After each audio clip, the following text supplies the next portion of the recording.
Coke মোটেও ওই জায়গার না। কোকে একটা ঢোক দেন, তারপর একটা সার্চ দেন। আমিও এতদিন জানতাম যে কুক হচ্ছে ইসরায়েলি পণ্য। আমি এর আগে কোনো সময় রিসার্চ করছি না, দেখছি না, কোথাও তৈরি হয় এটাও জানি না। তো এই বিজ্ঞাপনটা দেখে ইদানিং মনে হইলো যে এটা দেখা দরকার।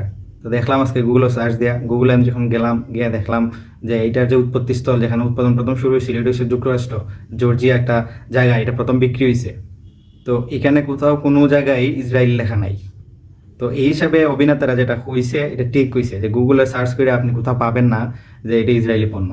এটা সরাসরি দেখায় যে এটা যুক্তরাষ্ট্রের পণ্য। কুক ওই জায়গার পণ্য হোক আর ওই জায়গার পণ্য হোক, যেসা জায়গার পণ্য হোক, কুকের হেডম বাইরে গেছি, কুকের দাম বেশি, কুকের মান বালা না। এখন আগে যে প্রথম যে কুক খাইছি আমরা, এই কুকের এখন ফিল পাওয়া যায় না আর। মানে একদম যাতা অবস্থা। অন্যান্য ড্রিঙ্কস যেরকম কুকও এরকমই, কিন্তু দামটা দেখা যায় বেশি।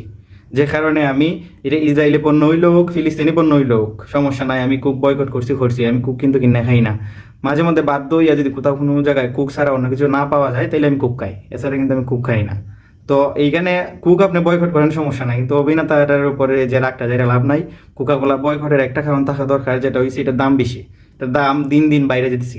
ওই 25 টাকা ছিল হাফ লিটার, যখন আমি প্রথম খাইতাম আমার মনে আছে 25 টাকায় হাফ লিটার কিনতাম, তারপর 30-এ গেলো, তারপর 35, 40, 45, 50-এ গেলো, এখন আবার দিচ্ছে 45। তো এই যে দিন দিন এইটার দাম যে বাড়তেছে, এটা নিয়ে আমাদের বয়কট করা উচিত।